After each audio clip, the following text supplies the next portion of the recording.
All right. Hey, Mike, how are you doing today? Great. How are you doing? I'm good, thanks. I just wanted to, first of all, thank you for your time, for jumping on this call with me. My goal here is just to get a better feel of your company as a whole and kind of their needs and get a feel of just the workplace environment. So I do have some notes here. And then do you mind if I just start by asking you a few questions about the company? Yeah, just only a few though. Just kidding. You got it. So I know that your company has recently merged units, and I know that's got to be a complex step. So can you tell me a little bit more about that and maybe what the benefits are or the whys behind it? Yeah. So uh, the Health and Human Services Administration is now essentially a conglomerate of many of the um, various community programs out there, like mental health, child welfare services, or child protective services. Um, then the service centers, which administer the like the different social programs. There's also the there's just a ton of them. Health and the aging. Um, there's just a bunch. So, anyways, they essentially all these different governmental agencies merged together under the one umbrella of Health and Human Services. The idea behind that is, to be a little more fiscally responsible and have, save some money, but really it was about being able to provide a better service to the clients and which is the community. And I think they were able to kind of make sure that people are on the same page, that people are getting services streamlined. There was better communication between the organizations. And so, yeah, that's kind of the idea or intentionality behind the merge. Okay, awesome. After the merge, do you know about how big the department is as a whole? Yeah, it's about 700, give or take a little bit. Oh, wow. Okay. Now, just a little bit about yourself. What's your background in that line of work or maybe similar lines of work? Yeah, so of course, I came over to Health and Human Services. As you know, I'm in the Special Investigations Unit. I'm an investigator, but my prior experience is law enforcement, 14 years law enforcement in a police setting, a police department, and a little over 5 of those years have been in investigations. And I, got a degree in criminal justice management, et cetera, et cetera. But yeah, a little bit of my history and why I'm here now. Yeah. Okay. Now I know you're a semi-new employee for your company. Where do you kind of see yourself going within the company? Yeah, I kind of. So we just switched with this new switch. We went in-house to our own in-house law enforcement department instead of contracting out to the district attorney's office. So, anyways, my boss is currently still a contracted person. He has a contract for the next several years until he retires. But then once he retires, they'll bring that in-house, that position too, and then it'll be a special investigations unit chief. And I see myself moving into that position when the time comes. That's awesome. Okay. Now, is there anything specific that happened that caused you to kind of look for a new opportunity? I know you said you were in law enforcement that maybe made you switch over to this line of work. I think it's kind of a lot of different things, but I've had patrols, but it's tough in its own way. The schedule, it's 24 hours a day, so you can work nights or holidays, being on call.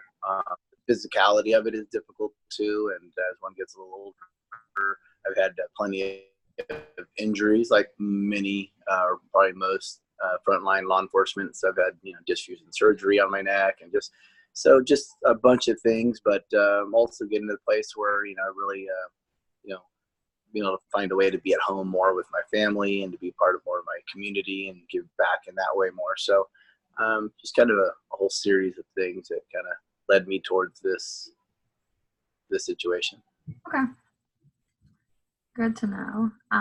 Now, if your company is not on board with, the personal development and workplace development training, how might that affect you financially?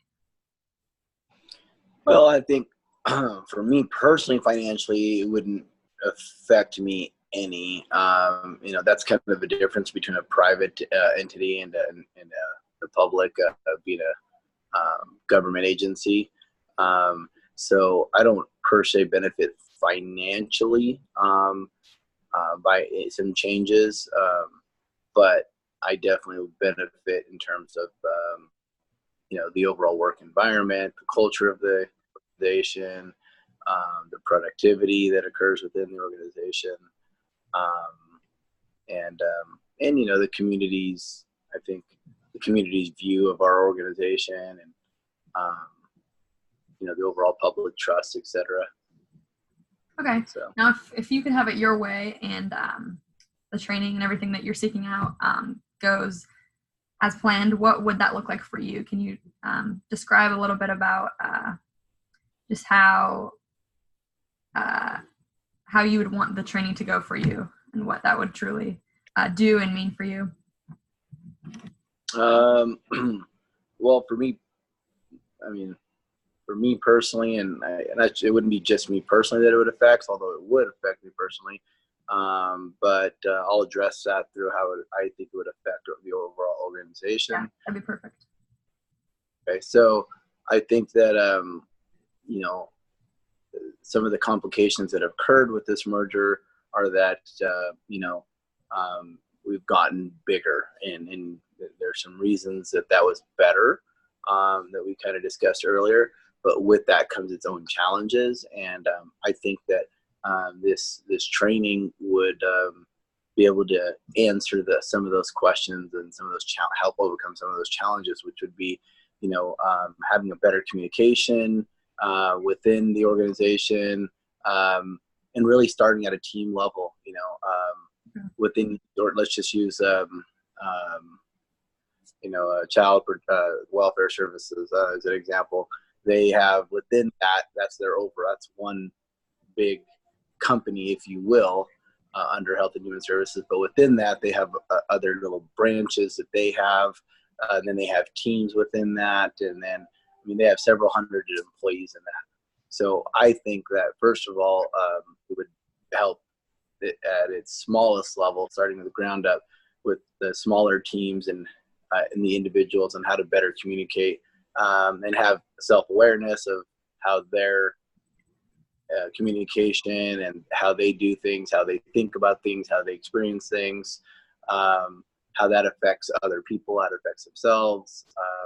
And I think that they can learn then with that, and they learn how to really, work with other people in creating a better, more positive work environment, more productive work environment. And then I think that, from there, working on how do we work together with the next level up with other teams, if you will. And then ultimately building upon that, and how do we work together within organizations? How does child welfare services work more hand in hand with in-home health services, which is another organization, or with the adult protective services, another organization. How do we work together within these separate organizations, to better communicate, to better serve the people, and I think it really, one of the biggest things I think ultimately would be is that it would definitely affect the overall culture of the environment, of the work environment, which is really help out with like retention, company employee retention, stuff like that. Okay, so based on a few of your responses in our conversation thus far, is it fair to say that you would be interested in a service that focused on personal and professional development for you and your company? Yeah, absolutely. Awesome. Now, would it be accurate to say that your top priority when selecting a service would be to increase better communication and then an overall better culture for the company? Yeah, that's true.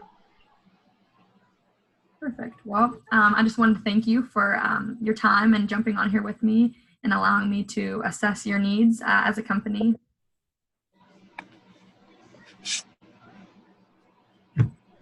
Oh, sorry about that. That's All okay. right, yeah.